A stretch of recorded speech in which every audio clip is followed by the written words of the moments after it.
My 7-year-old grandson mistakenly took my daughter-in-law's work iPad to school. His teacher called me. "Ma'am, you need to come down here immediately." I rushed over to the school. The police were already there. An officer led me into a separate room. What we found in there is terrible. Look, when I saw it, I couldn't believe it. I'm glad you're here. If you are watching this video, please like it, subscribe to the channel, and tell me in the comments where you are listening to my story of revenge from. I want to know how far it has traveled. That morning, I woke up to the familiar calm of a new day. At 67 years old, my mornings usually start slow, gentle. The old radio on the kitchen shelf hummed with the constant murmur of the news. Today, they were saying something about a traffic jam downtown. Suddenly, the telephone rang, sharp and piercing, tearing through the silence. I jumped and spilled a little coffee on the table. Quickly wiping my hands on my worn-out apron, I answered, my heart beating a little faster. On the other end of the line was the voice of Miss Albright, Leo's teacher at Lincoln Elementary. Her voice was trembling, hurried, as if she were trying to hold back a panic attack. "Mrs. Miller, you need to come to the school right away. Something happened, something serious with Leo." I felt my heart clench, as if someone were squeezing it. 1,000 horrible ideas raced through my mind. My God, did the boy fall?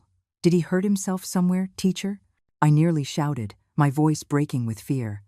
I imagined Leo lying somewhere, his knees bleeding, or worse, that he had had an accident on the playground. "Miss," Albright hesitated, her voice filled with discomfort. "It's not that, but you have to come to understand."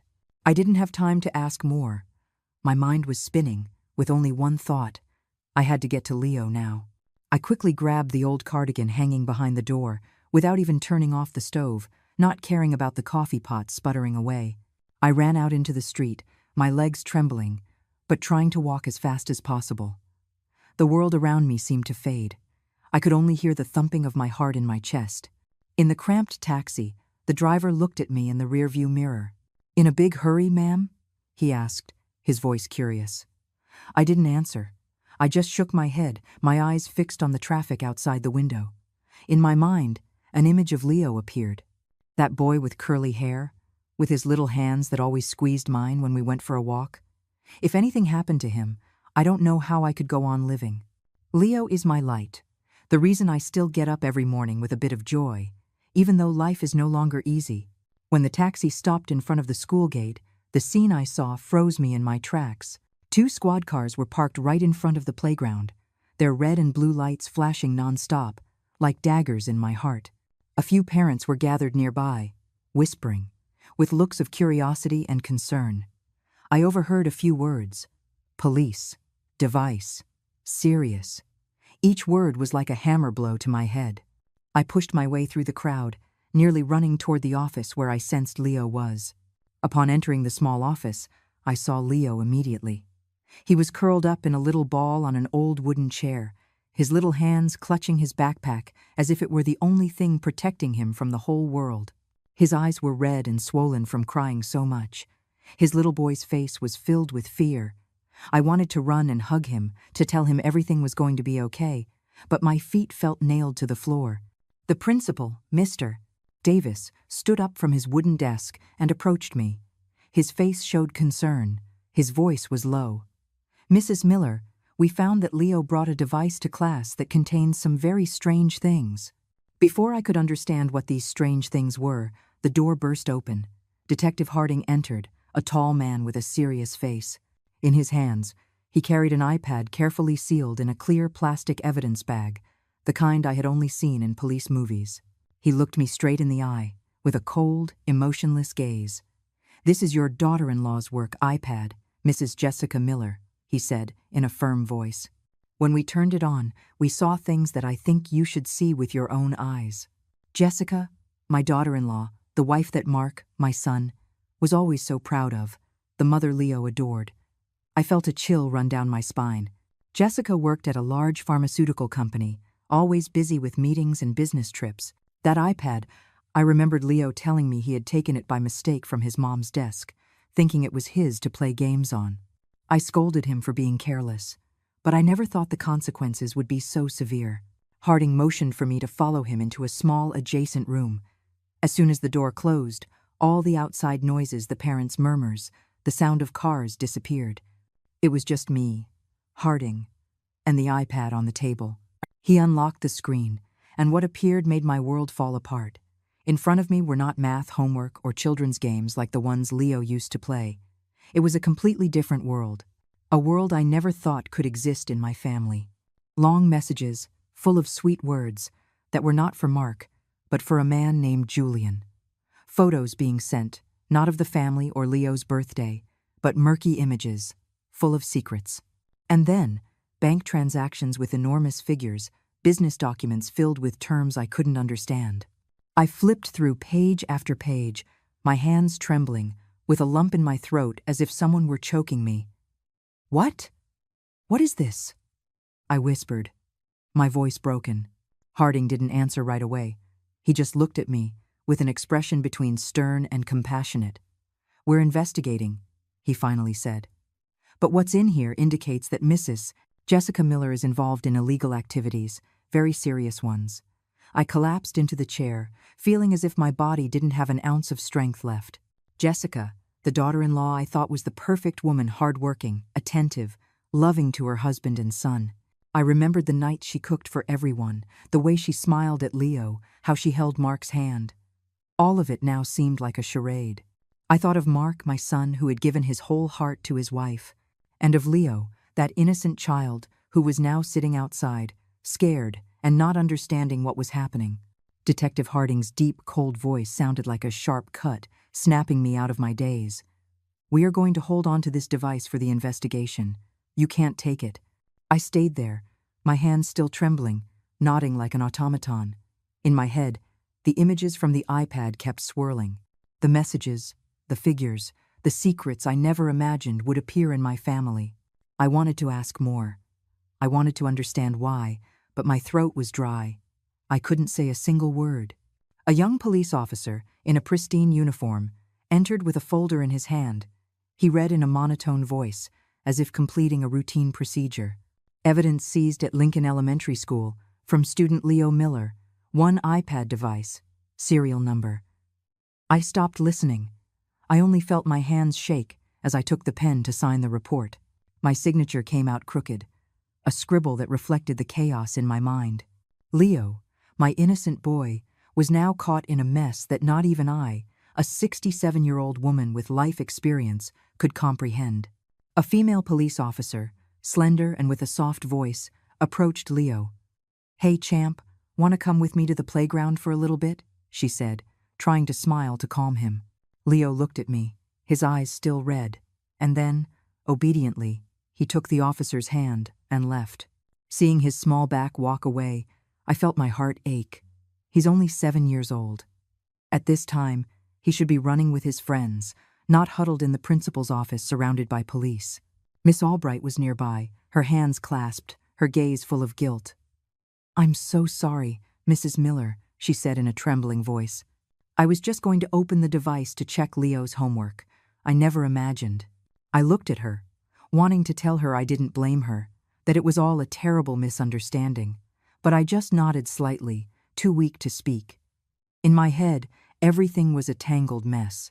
Jessica, my daughter-in-law, whom I trusted, whom I considered an exemplary mother and wife, was now connected to things so dark I didn't even dare to think about them. As I left the office, I overheard the police officers whispering among themselves. A name was repeated, like another knife in my heart: Julian Vance. I didn't know who he was, but that name sent a shiver down my spine. It was like a shadow, a threat I couldn't yet see clearly. I took Leo's hand tightly and led him out of the school. The group of parents was still there, their curious gazes following us. I lowered my head and quickened my pace, just wanting to escape those stares. On the taxi ride home, the driver looked at us in the rearview mirror. "These are scary times," he said, clicking his tongue. "The things kids bring to school these days." I didn't respond, just squeezed Leo's hand tighter. The boy was silent, his gaze lost out the window, but I knew he was scared. "Grandma," he suddenly said in a tiny voice, "I'm sorry, I didn't mean to take Mom's iPad." I hugged him, trying to hold back my tears. "Don't worry, my love," I whispered. "It's not your fault." But inside, I knew this went far beyond a simple mistake. When we arrived, the house felt empty and cold. Mark, my son, had left for work early. It was just Leo and me, in a heavy silence. I quickly made him some chamomile tea, hoping the gentle aroma would calm him. Leo sat at the kitchen table, hugging the mug with his little hands, but his gaze was still distant. "Grandma, what are they going to do to Mom's iPad?" he asked. I didn't know what to tell him, so I just stroked his head and said, "Don't worry, I'm going to fix everything." On the table, the evidence seizure report was still there, my trembling signature a reminder of what had just happened. I picked up the phone and dialed Mark. 1 ring, 2 rings, and then just a busy tone. My son wasn't answering. I thought about calling Jessica, but my hand froze. The serious image of Detective Harding, the messages, the photos on the iPad, it all came back to my mind so clearly. I didn't dare face her, didn't dare ask her what she was hiding. In the afternoon, I sent Leo over to Mrs. Peterson's house, my good neighbor. "I'm just running to the grocery store for a bit," I lied, "just to have a moment alone." But instead of going to the store, I walked aimlessly through the familiar streets. The images from the iPad wouldn't stop spinning in my head, the sweet messages, the enormous figures, the documents full of secrets. I stopped by a tree, leaning against its old trunk, trying to breathe to calm myself. But the fear clung to me, like a shadow that wouldn't leave. I thought about Mark, about the years we had spent together. When my husband died, Mark was the only one by my side, my support. And now, I had to tell him the truth. That the wife he loved, the mother of his child, might be living a completely different life. My soul ached. I didn't want to shatter my son's happiness, but I also couldn't let Leo grow up in a family full of lies. That night, when Mark came home, I knew I couldn't stay silent any longer. I had to tell my son the truth. I sat at the dining room table, holding a cup of now cold chamomile tea, watching Mark silently eat each spoonful. Leo had already eaten and was playing with his toy cars in a corner of the living room. Jessica was still there, playing her part as the perfect wife and mother. She cleared the table, smiled sweetly, chatted with Leo about his homework, as if nothing had happened. Seeing her, I couldn't help but shiver. How could someone act so well when just hours before I had seen her terrible secrets on that iPad? I tried to stay calm, to keep my gaze from revealing the suspicion that was burning inside me. I waited for Jessica to go into the bathroom and for the sound of running water to fill the house. Then I got up and pulled Mark out onto the balcony. The cool night air blew, bringing the scent of pine from the neighbor's yard. Mark looked at me, his eyes tired.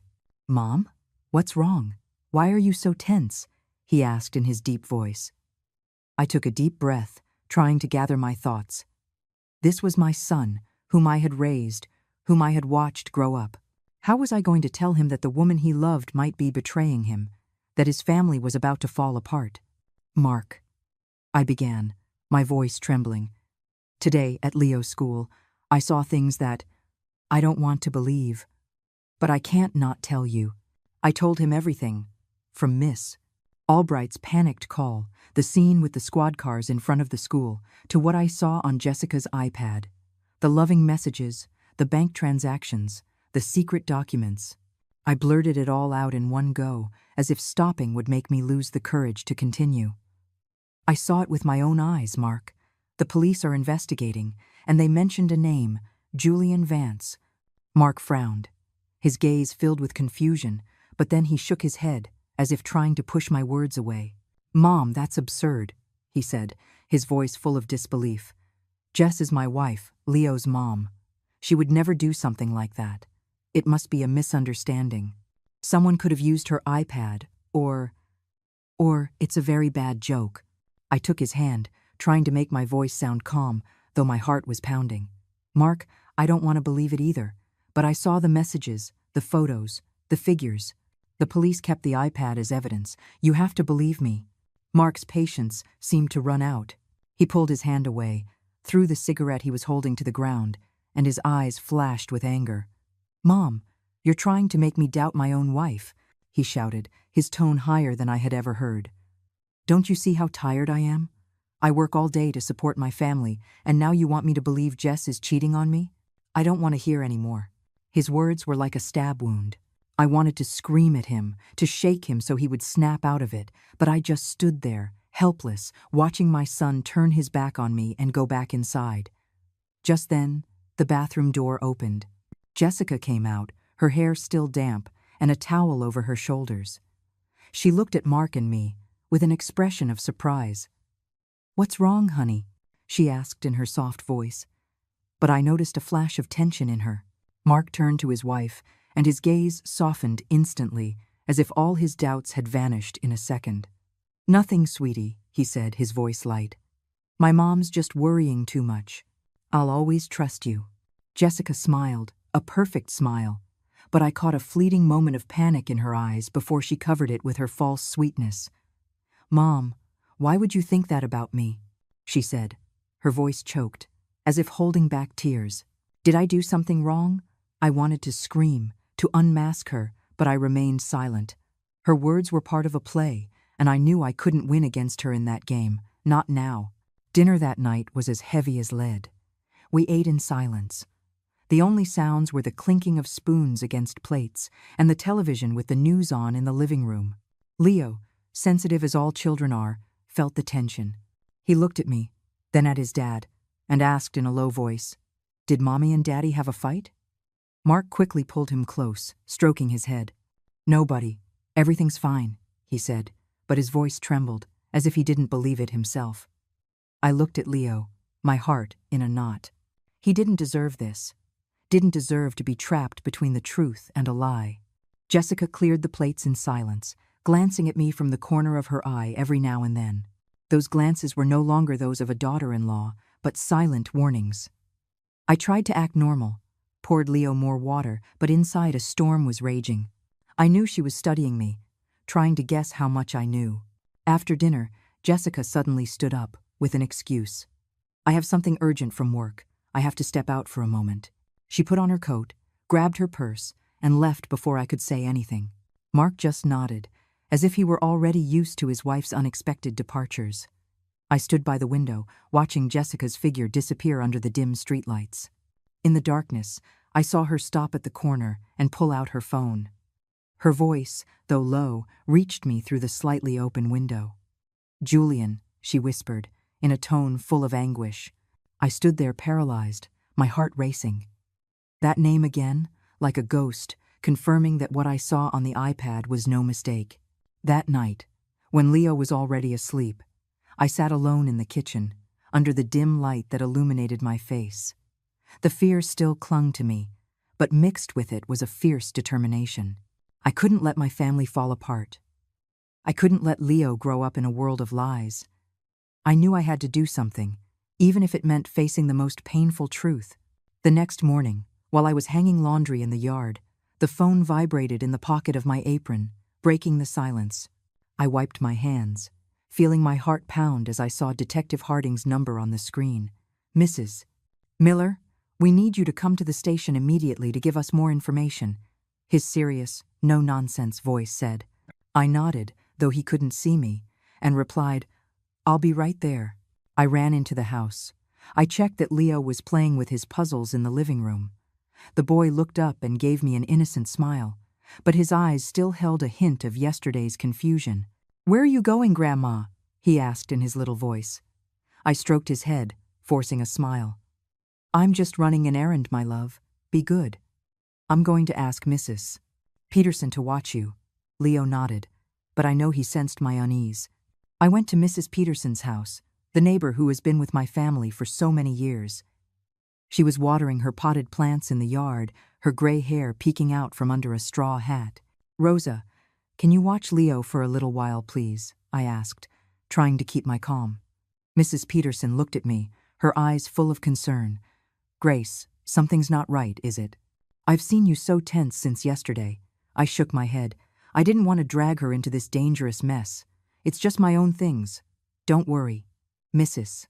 Peterson nodded, but I know she didn't believe me. The police station was a noisy, busy place, with a thick air that smelled of sweat and paper. A young officer led me down a long hallway, the echo of my shoes resounding on the cold linoleum floor. They took me to a small conference room with tinted windows that hid the curious gazes from outside. Inside, Detective Harding was standing, arms crossed, with the same serious look as yesterday. Sitting next to him was a middle-aged woman, intelligent-looking, dressed in a dark blue pantsuit. She stood up and shook my hand with firmness and confidence. "I'm District Attorney Evelyn Reed," she introduced herself, her voice clear and decisive. "I'll be handling this case." D.A. Reed slid a thick folder toward me, filled with printed sheets of letters, numbers, and images. "This is what we extracted from your daughter-in-law's iPad," she said, pointing to a highlighted name on the first page. "Julian Vance. He is the director of a large pharmaceutical corporation. But he is also the prime suspect in a case we've been following for a long time." I turned the pages, feeling my heart beat faster as I saw the figures from the bank transactions. Millions of dollars moving between domestic and foreign accounts. Emails exchanged in a dry, professional language, but hiding something murky that I couldn't quite understand. But what left me breathless were the internal documents about inflated contracts and the production of counterfeit drugs. I saw photos of a factory with smokestacks spewing thick black smoke and a river of dark water flowing directly into the river near the industrial park. The same river where the neighborhood kids, including Leo, used to go swimming on hot days. I remembered the afternoons when Leo would come home, his hair soaked, excitedly telling me he had caught a little fish. The thought that that water could be poisoned made me shudder, and I gripped the edge of the table tightly. D.A. Reed was watching me. Her gaze was both stern and understanding. "We've been tracking Vance for a long time, but we didn't have direct evidence," she explained. "Your daughter-in-law's iPad is the key. It contains everything we need to dismantle this network." I nodded, but my mind was spinning. Jessica, whom I considered a daughter, was involved in something so horrible. I wanted to ask why. I wanted to understand how she could betray her family, but I had a lump in my throat and couldn't speak. Harding intervened. His voice grew deeper, full of warning. "But this also means that you and your grandson are in danger. If Vance or anyone in his network finds out that you've seen this, they won't just stand by." His words were like a bucket of cold water. I froze, my cold hands clasped together, feeling fear course through my entire body. I thought of Leo, of his innocent smile, of Mark, who was still blindly in love with his wife. If they found out I was cooperating with the police, what would happen? I left the station with my head feeling as heavy as lead. Outside, reporters were surrounding another suspect, with microphones everywhere and camera flashes going off nonstop. I pulled the brim of my hat down and walked quickly through the crowd, praying that no one would recognize me. On the city bus back home, I huddled in a corner seat, staring out the window without seeing anything but blurry images of the city. In my mind, there was only one thought. I had to protect Leo, no matter what. He is my light, the reason I keep living after so much pain. I couldn't let him get hurt. I couldn't let those shadows touch him. When I got home, I had barely opened the door when I saw Jessica sitting in the living room, a cup of coffee in her hand. She looked up and fixed her gaze on me, cold and inquisitive, as if trying to read on my face what I knew. "Where did you go, Mom?" "You were gone a long time," she asked, her voice soft but loaded with intent. I forced a smile, clutching my purse. "Oh, I went to the market to buy a few things," I replied, my voice trembling. Jessica nodded, but her eyes never left me, like a predator stalking its prey. The following days I lived like a shadow, silently observing everything in the house that was once my family's home. Every morning, I woke up with a heavy feeling, as if there was a stone in my chest. I tried to make Leo's days normal, taking him to school, making him breakfast, but my mind kept circling back to Jessica and the secrets she was hiding. I knew I had to be careful, to make everything seem normal, but Jessica's inquisitive gaze made me feel like I was walking on thin ice. During breakfast, I noticed that Jessica couldn't stop checking her phone. She sat across from me, her coffee mug in hand, but her eyes never left the screen. Every time a message came in, she would flip the phone over on the table, as if she was afraid someone would see. I pretended to be busy pouring milk for Leo, smiling at him as he told me about a drawing he had made in class. But not a single one of Jessica's movements escaped me. She seemed to live in her own world, a world where neither I, nor Mark, nor even Leo had a place. "Leo, finish your milk, sweetie, so I can take you to school," I said, trying to make my voice sound natural. Jessica looked up, glanced at me, and then lowered her head back to her phone. "I have an early meeting today," she told Mark, in a monotone voice. "I'll probably be a little late." Mark nodded, without asking further, as if he was already used to his wife's strange hours. I looked at him, with a pain in my soul. My son, that man who used to be strong and full of confidence, now seemed oblivious to the cracks spreading through his own family. That afternoon, Jessica said she had to go to an unexpected meeting. I was at the kitchen door, watching her put on a dark blue dress, perfume, and her hair perfectly styled. "What kind of meeting requires you to be so dressed up?" I let slip, trying to sound casual. Jessica turned and smiled, but her smile didn't reach her eyes. "Important clients are coming to the company, Mom," she replied, and quickly grabbed her purse and left. The door slammed shut, leaving a chilling silence. My gut told me something wasn't right. I couldn't just stand by. I couldn't let things continue like this without doing anything. I ran to Mrs. Peterson's house to leave Leo with her. "Neighbor, I have an emergency. Can you watch the boy for a little while?" I said, trying to hide the panic in my voice. Mrs. Peterson looked at me, worried. "Grace, you're acting very strange. If something's wrong, tell me. Don't keep it to yourself." I just shook my head, thanked her, and left in a hurry. I took a taxi, my heart pounding a mile a minute, and asked the driver to follow Jessica's car. "Please don't let her see that we're following her," I whispered, my eyes fixed on Jessica's white sedan ahead. The taxi driver glanced at me in the rearview mirror, but didn't ask any questions. He just nodded and sped up. Jessica's car stopped in front of an upscale mall, where the glass buildings shimmered in the sunday. I saw her get out, walking confidently, but looking around as if searching for someone. Then, a gleaming black SUV pulled up abruptly. A man in a suit and dark glasses got out and opened the door for her. I barely managed to see the license plate before Jessica got in and the SUV sped off, disappearing into traffic. I stayed there, gripping the seat, trying to memorize the license plate. The man's face was a blur, but the way Jessica got into the car, without hesitation, made me feel like I was being choked. I asked the taxi driver to take me home, my mind a mess. The image of the black SUV and Jessica's furtive glance haunted me, like a confirmation that what I saw on the iPad was no mistake. A few days later, they called me back to the station. In the small conference room, DA Reed and Detective Harding were waiting for me. "Mrs. Miller, do you have any new information?" Harding asked, with his penetrating gaze. I took a deep breath and told them what I had seen that day, from how Jessica left the house to the black SUV. I repeated the license plate, my voice trembling. Harding took notes and turned to another officer, giving him an order to check it immediately. A few minutes later, he returned and nodded. "It's Julian Vance's car." DA Reed passed me a file with a photo of Julian Vance, taken at a charity event. He was wearing an elegant suit, and his arrogant, fake smile sent a chill down my spine. "This is Jessica's lover and the mastermind of the entire network," DA Reed said, her voice grave but firm. "He's behind the production of counterfeit drugs and money laundering. Your daughter-in-law's iPad has given us the evidence to get closer to arresting him." I looked at the photo, feeling my blood run cold. Julian Vance. That name was no longer just a ghost, but a real person, with a fake smile and cold eyes. I thought of Jessica, of how she continued to act like the perfect wife in front of Mark, and my soul ached. How could she live two lives on one hand, Leo's mother, and on the other, the accomplice of a man like Vance? That night, we were all watching TV, but I couldn't concentrate. Suddenly, on the news, there was a report praising Julian Vance for his great contributions to public health. His image on the screen, in the middle of a cheering crowd, left me frozen. The applause from the television was like hammer blows to my heart. I glanced at Jessica and saw that she was smiling, but it was a tense smile, as if she were trying to hide something. Mark didn't notice.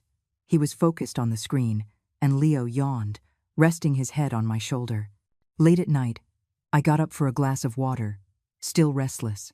As I passed through the kitchen, I was surprised to see Jessica sitting there, in the dark, with only the light from her phone illuminating her face. I quickly hid behind the door, my heart racing. Jessica was whispering into the phone, her voice sweet but full of tension. "I love you, Julian," she said, with a happy smile I had never seen her give to Mark. I stood there, rooted to the spot, feeling my world collapse once more. I silently returned to my room, lay down, but couldn't sleep. On Saturday night, the atmosphere in the house seemed a little lighter. Mark and Leo were sitting in front of the TV, watching a football game with enthusiasm. The shouts from the screen mingled with the laughter of father and son. I was in the kitchen, cutting fruit, trying to immerse myself in that rare moment of peace. But deep down, I knew it was all a facade. The fear and suspicion were still there, like a shadow that never left. Jessica came into the living room, smiled tenderly at Leo, and then turned to Mark. "I need to make a work call," she said, in a soft voice, as if it were nothing. "It's an urgent team meeting, you know." Mark nodded without taking his eyes off the screen. "Sure, honey. Go ahead," he replied, unconcerned. Jessica went into the small study at the end of the hall and closed the door. I put down the knife and looked at the fruit platter, feeling a deep unease. I don't know what prompted me, but my feet carried me down the hallway on their own. As I passed the study door, I heard Jessica's voice, harsh and tense, completely different from the sweetness she had just shown. "It's not possible," she almost shouted, her voice trembling. "The police have the iPad. If everything comes out, we're finished." I stopped in my tracks, my heart pounding so hard I thought it would burst out of my chest. A man's voice, deep and cold, replied through the speakerphone, loud enough for me to hear every word. "Calm down, Jess. If that old woman dares to open her mouth, we'll have to make her pay. Do you understand?" I stood frozen, my feet glued to the floor. That old woman. I knew he meant me. The threat was like a sharp knife that plunged into my heart, making me feel that the danger was no longer a distant worry, but a reality closing in. Inside, Jessica was silent for a moment, and then she replied in a low but determined voice. "I know. I'll take care of it." I tiptoed back so as not to make a sound and ran back to the kitchen. I stood there, gripping the edge of the table, trying to catch my breath. My breathing was ragged, as if I had run a marathon. I looked at the fruit platter, the perfectly cut pieces of mango and watermelon, and told myself I had to act normal. If Jessica found out I had overheard her, if she suspected I was watching her, I didn't dare to think what would happen to Leo, to Mark, to this whole family. A moment later, Jessica came out of the study, her face impassive, but as soon as she saw Mark and Leo, she forced a radiant smile, as if that terrifying call had never happened. "Who wants fruit?" she asked in a syrupy voice, taking the platter from my hands. Leo shouted with joy and ran to his mom, while Mark smiled and hugged him. I stood there watching the scene, but with a cold feeling in my soul. How could she act so well? How could she smile at her son when she had just been plotting such dark things? That night, the atmosphere in the house became more tense than ever. Leo accidentally spilled a glass of milk on the table, something insignificant that at any other time no one would have noticed. But Jessica exploded, her eyes flashing with fury. "It's all your fault," she shouted at him, her voice sharp. "All the problems are because of you." Leo stood there stunned, his round little eyes filled with fear, on the verge of tears. I understood immediately that she was referring to Leo taking the iPad to school, but her words were too cruel for a 7-year-old. Mark jumped to his feet, put a hand on his wife's shoulder, and said, bewildered, "Jess, what are you saying? He's just a kid." Jessica forced a smile, but it was a grimace that couldn't hide her tension. "Sorry," she said, softening her voice. "I'm just really tired today. Don't mind me." She bent down to clean up the spilled milk, but shot me a look from the corner of her eye, like a silent warning. I hugged Leo, who was sobbing with his face buried in my shoulder. "It's not your fault, my love," I whispered, stroking his back. "Grandma is here. I will always protect you." But inside, I knew I was facing a danger much greater than I had imagined. I couldn't sleep all night. The threat from that man's voice, surely Julian Vance, echoed in my ears. If that old woman dares to open her mouth. I lay there, the pale moonlight streaming through the window, illuminating the family photo hanging on the wall. It was from Leo's birthday last year, when we were all laughing happily. Now, Jessica's smile in that photo sent shivers down my spine. I thought of Leo, of Mark, and I wondered if I would have the strength to face what was coming. The next morning, I decided I couldn't wait any longer. I once again left Leo with Mrs. Peterson, telling her I was going to the market, but in reality, I went straight to the station. In the small conference room, DA Evelyn Reed was waiting for me, her gaze sharp but understanding. I told her the entire conversation I had overheard. Every detail, from Jessica's agitated voice to Julian's cold threat. He said if I opened my mouth, they would make me pay, I told her, my voice trembling.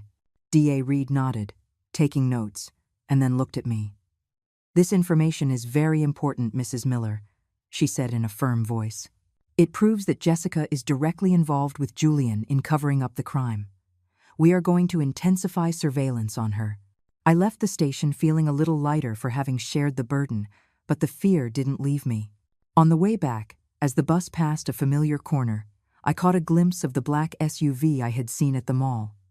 It was parked silently in the shade of a tree, and its headlights flashed once, like a warning. I shivered and clutched the handkerchief I carried in my purse. The danger was no longer a distant worry. It was right in front of me, closer than ever. After that meeting at the station, I returned home with my heart in a knot. DA Reed had told me they had enough grounds to request a warrant to tap Jessica's phone, and that a technical team had already discreetly installed a device on the cell phone she always carried. "Mrs. Miller, you must act completely natural," the DA warned me with her serious gaze. "Under no circumstances can you let her suspect anything. If she finds out you're cooperating with us, everything will become much more dangerous." I nodded, but inside, a storm of fear and determination was raging. I couldn't let Leo, my only light, be pulled into this vortex. The following days, I lived like an actress, trying to maintain my composure in front of Jessica. Every morning, I continued to make coffee, prepare breakfast for Leo, laughing with him as if nothing were wrong. But every time I looked at Jessica, I had to suppress the anger and pain that burned inside me. She continued to play her role as the perfect wife, hugging Leo, asking Mark about his work, but her eyes always passed over me, scrutinizing, as if searching for a crack in the facade of normality I had built. One afternoon, my phone vibrated. It was Detective Harding. "Mrs. Miller, we need you to come to the station immediately," he said with an urgent voice. I quickly left Leo with Mrs. Peterson. I lied, saying I was going to the market, and took a taxi to the station. In the small conference room, it was just Harding, DA Reed, and me. The tension was so thick I could hardly breathe. Harding turned on a small recorder on the table, and Jessica's voice echoed, clear and cold, like a stab to my heart. "Mark is nothing," she said, her tone full of contempt. "I only need you, Julian. When all this blows over, we'll go to Miami together. And the kid? Who cares? That's what the old woman is for." I collapsed into the chair, feeling the world cave in on me. My heart felt crushed. Jessica, the mother Leo loved, the wife Mark blindly trusted, was capable of saying such cruel words. She was not only betraying Mark, but she was willing to abandon Leo, the son she had rocked in her arms and sung to sleep every night. I covered my face. The tears flowed uncontrollably. "How could she?" I whispered, my voice broken. Harding handed me a glass of water. His gaze softened but remained stern. "I know this is very difficult, Mrs. Miller," he said. DA Reed continued in a soft but firm voice. "Now you have irrefutable proof to show your son. We will support you, but you need to be strong." I nodded, drying my tears. But in my mind, there was only one thought. Mark had to know the truth, even if it destroyed him. That night, I took the recording home, my soul heavy. Leo was playing with his blocks in the living room, and Mark had just gotten home from work, taking off his jacket. I waited for Leo to go to his room, and then took Mark out to the patio. The night wind was blowing, bringing the coolness of autumn. "Mark, I need you to listen to this," I said in a trembling voice, handing him the small recorder Harding had given me. Mark looked at me, his eyes full of doubt. "Again with this, Mom? I already told you I don't want to hear any more nonsense stories about Jess." I took a deep breath, trying to stay calm. Just listen to it, Mark. Just this once. If I'm wrong, I will never mention it again. He hesitated, but finally took the recorder. As Jessica's voice echoed, I saw Mark's face change. Doubt turned to shock, and then to a deathly pallor. Maybe it's edited, he muttered, but his voice trembled, as if he didn't believe his own words. Just then, my phone rang. It was Harding. I put it on speaker, and his serious voice resonated. Mrs. Miller, I have sent you this recording from the official surveillance system. It is authentic evidence, without any alteration. Mark sank into a chair, holding his head in his hands, his eyes bloodshot. Leo ran out of his room, sensing the tension. "What's wrong, Daddy?" he asked with a worried voice, clinging to Mark's hand. He could only hug his son tightly, unable to say a word. I knelt down, stroked Leo's head, forcing a smile. "Nothing's wrong, my love. Your daddy is just a little tired." That night, Jessica arrived late. She walked in with her perfect smile, but when she saw Mark's expression, her smile froze. Mark looked at her, but his eyes were different. There was no longer tenderness, but a pain mixed with rage. Still, he tried to seem normal. "Everything okay at the meeting, honey?" he asked. Jessica nodded with a soft voice. "Yes, everything's fine, darling. Just a little tired." I stood there, watching her act, my heart broken. She didn't know that Mark had heard the recording. She didn't know that her curtain of lies was about to fall. The air in the house felt dense, heavy. Leo, sensing the tension, quietly went to his room to play alone with his teddy bear. I looked at him, a lump in my throat. He didn't deserve this, didn't deserve to be trapped between the truth and a lie. I wanted to hug him, tell him everything would be okay, but I knew I couldn't promise him anything at that moment. A few days later, D.A. Reed came to the house unannounced. She was wearing a long coat, and her gaze was serious. "Mrs. Miller, we have news," she said in a grave voice. "The surveillance data shows that Jessica and Julian are planning to escape. They've already bought plane tickets to Miami. We have to act now." I sank into the armchair, feeling the floor open up beneath me. Jessica was not only betraying Mark, but she was going to abandon Leo, to leave everything behind to be with Julian. I looked at the DA, my voice trembling. "What do I do now?" "Leo, he can't lose his mother like this." D.A. Reed put a hand on my shoulder. Her gaze was firm but compassionate. "We need your cooperation," she said. "Keep watching, Jessica. Inform us of any strange movements, and prepare for the worst." Her words were like a knife. They sent a shiver down my spine. What was the worst, that Leo would lose his mother, that Mark would end up with a broken heart, or that my family would be dragged into even greater danger? That early morning, I woke up with a terrible sense of unease. I was washing the dishes when the phone rang, interrupting my thoughts. It was Detective Harding. His voice was urgent, direct. "Mrs.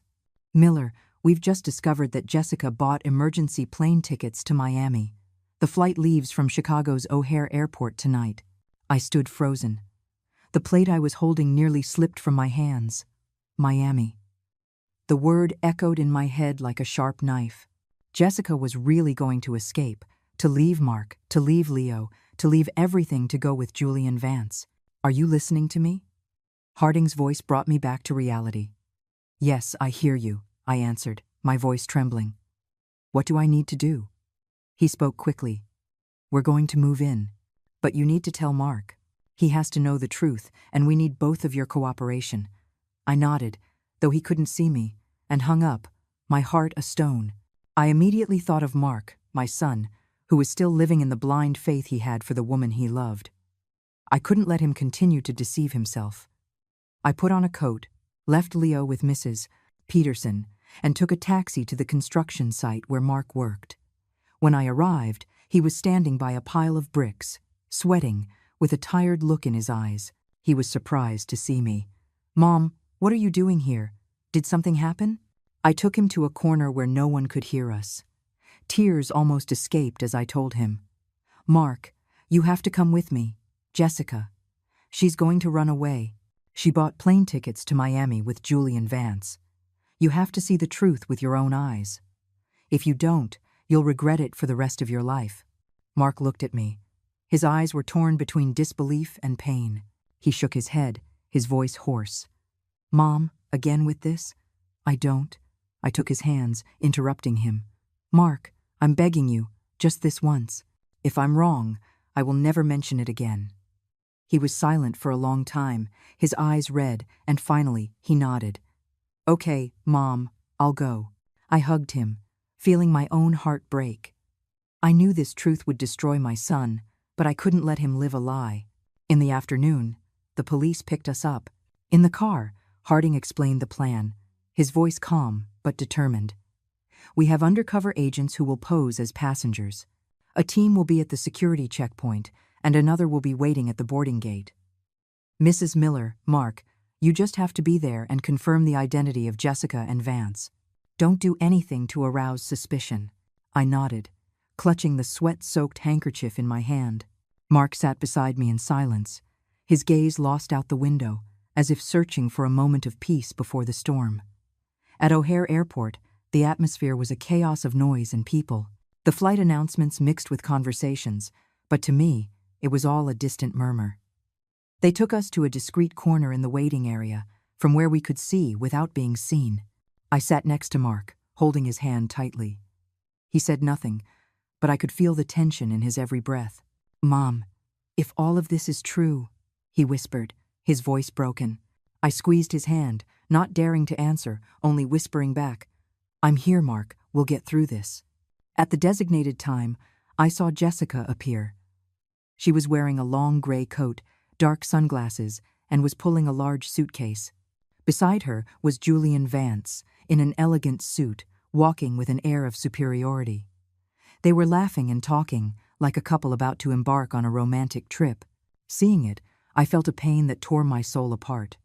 I glanced at Mark and saw him frozen, as stiff as a statue.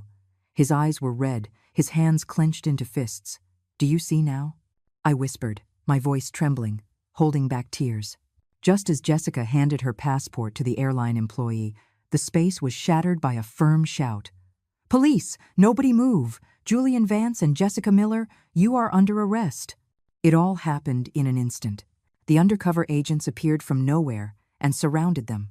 Julian tried to run, but two burly men immediately tackled him to the ground. Jessica screamed and struggled, her voice shrill. "You're mistaken. I'm innocent. I didn't do anything."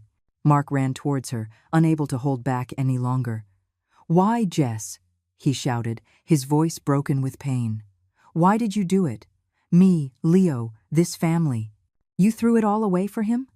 Jessica turned, her eyes terrified, but she quickly regained her composure and said coldly, "You don't understand, Mark.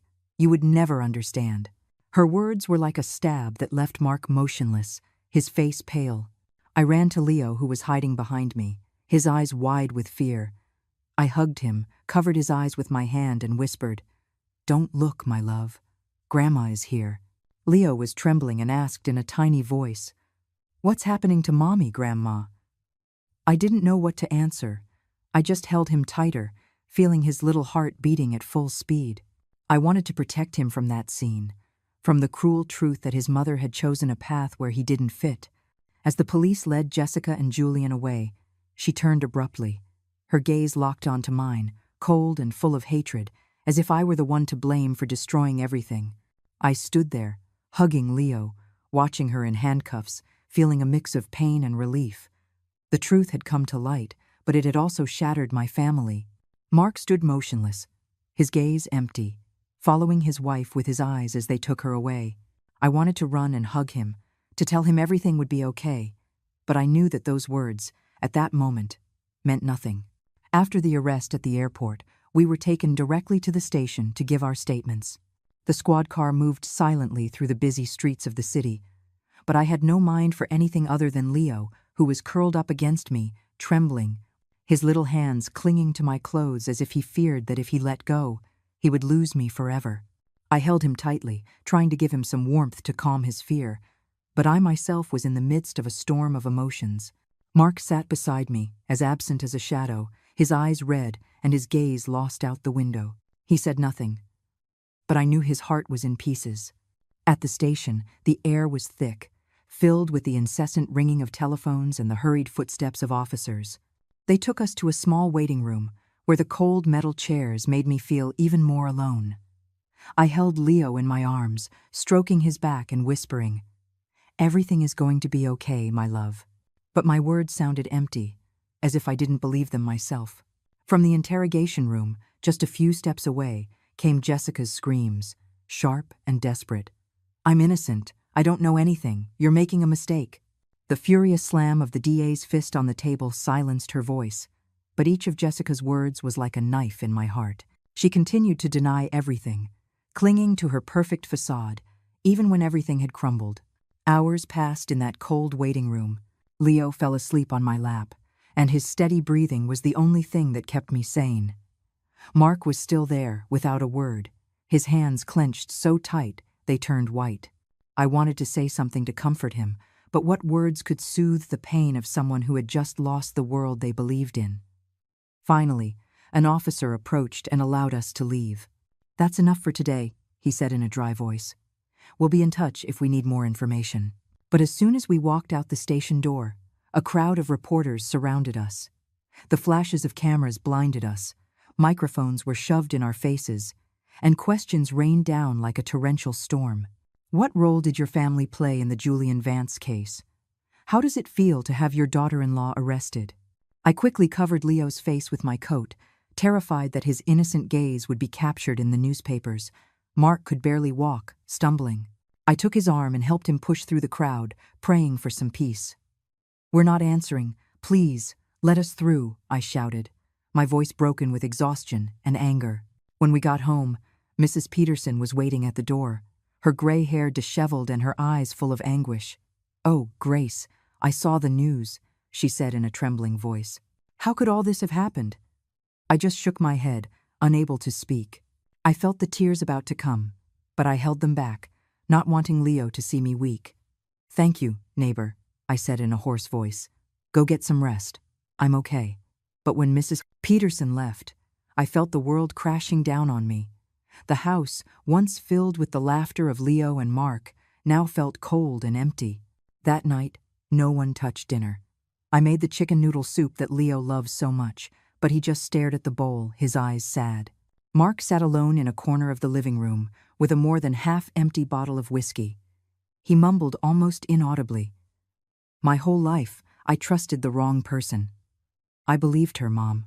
His words broke my heart. I wanted to run and hug him, tell him everything would be fine, but I knew those words were useless now. Mark had lost the wife he loved, and Leo, the mother he admired. Leo curled up beside me and asked in a whisper, "Grandma, where did Mommy go? Why isn't she coming back?" His question was like a dagger straight to my heart. I hugged him tightly as tears fell silently. "Mommy had to go far away for a while, my love," I said, trying to make my voice sound gentle. "But Grandma is here, and I will always be with you." Leo nodded, but I know he didn't understand. How could a 7-year-old boy understand that his mother had chosen a path where he had no place? That night, as I rocked Leo to sleep, the television in the living room broadcast the news.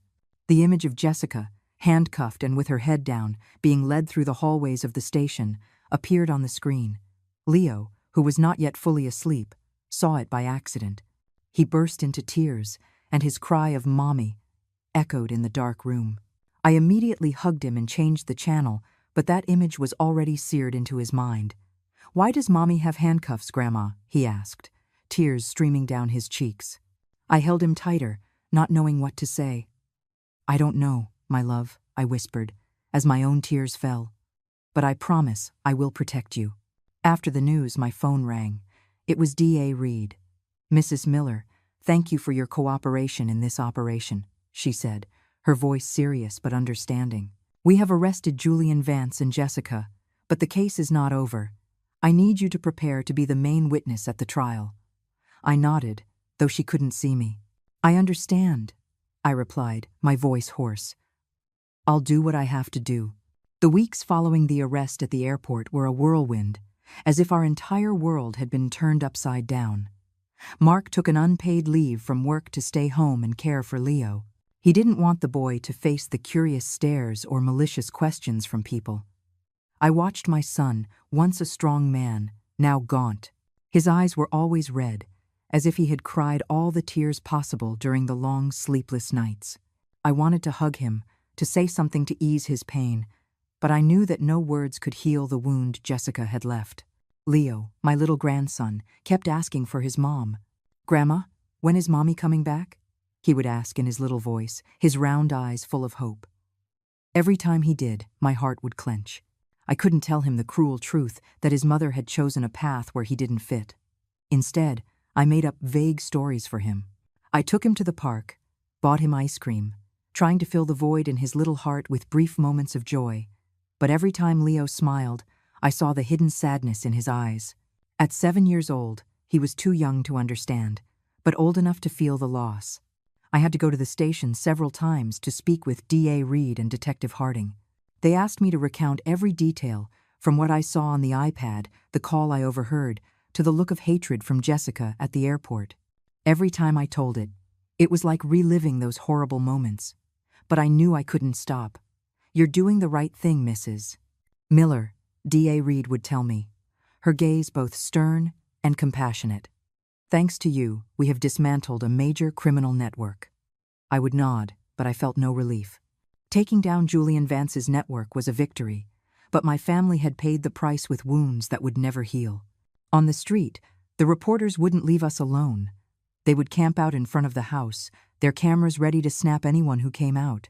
One time, I went to the market for vegetables, and as I was leaving, a group of them surrounded me. "How does it feel to be betrayed by your own daughter-in-law?" one of them shouted, his microphone almost in my face.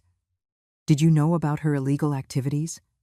I lowered my head and walked as fast as I could, clutching the grocery bag as if it were my only support. "Please, leave us alone," I told them in a trembling voice. But they didn't stop. When I got home, I locked the door securely, drew the curtains, trying to create a safe space for Leo and Mark, but I knew we couldn't hide forever. One night, when Leo was sound asleep, Mark sat next to me on the patio bench. The cool air was blowing, bringing the scent of pine. He put his hand on my shoulder, his voice choked. "Mom, I was so blind. I didn't believe you. I didn't want to see the truth. If it hadn't been for you, I would have lost everything." Tears streamed down his cheeks, and for the first time in weeks, I saw my son cry. I hugged him, patting his back, like when he was a little boy. "You didn't lose everything, Mark," I whispered. "You still have Leo, and you have me. We're going to get through this, son." He nodded, but I knew the pain in his heart wouldn't disappear so easily. The trial took place a few months later. I decided not to take Leo, even though he kept asking, "Grandma, I want to see my mom." I didn't want him to see her in the defendant's box. I didn't want that image to haunt him for the rest of his life. On the day of the sentencing, I sat in the front row, across from Jessica and Julian Vance. Jessica was convicted of complicity and money laundering, while Julian received the maximum sentence for leading the counterfeit drug and environmental pollution network. The case brought down several high-level officials, shaking the entire pharmaceutical industry. But seeing Jessica, with her head down and her hair disheveled, I felt no victory. I only saw a woman who had lost everything to ambition and lies. Returning home after the trial, I felt as if I were waking up from a long nightmare. Mark was at the door, greeting Leo, who was coming from Mrs. Peterson's house. The boy ran to hug me, saying cheerfully, "Grandma, I made a drawing at school today. I want you to see it." I smiled, stroking his head, relieved to see his innocent smile. We sat on the patio. I made a pot of chamomile tea, whose aroma filled the air. Mark sat next to me while Leo played in the garden, chasing a butterfly. The sunset was falling, painting the yard in gold, and for the first time in many months, I felt a bit of peace. I looked at Leo and thought about the painful path we had walked. Who would have imagined that, because of a simple iPad, a child took by mistake, a whole curtain of lies would come crashing down? That truth was painful. It shattered our family, but I would rather face it than live my whole life in a false happiness. I leaned over, gave Leo a kiss on the forehead, and felt his warmth. "I love you, my boy," I whispered, with a lump in my throat. Sitting there, under the sunset light, I promised myself that I would do everything possible to rebuild what was left of this family. Leo needed me, Mark needed me, and I needed them to keep on living. Life had taught me one last lesson. The truth, however cruel, is always worth facing, because only it can open the path to healing and starting anew. I watched Leo run through the garden. His smile was like a ray of sunshine dispelling the darkness. And I knew that, although the road ahead would be difficult, we would overcome it together, step by step. The story you have just heard has had names and places changed to protect the identity of those involved. We do not tell it to judge, but in the hope that someone will listen and stop to reflect. How many mothers are suffering in silence within their own homes? I truly wonder, if you were in my place, what would you do? Would you choose silence to keep the peace, or would you dare to face it all to reclaim your own voice? I would like to know your opinion, because every story can become a light that illuminates the path for others. God always blesses, and I am sure that courage will lead us to better days. For now, on the final screen, I will leave you with two of the channel's favorite stories. I am sure you will be surprised.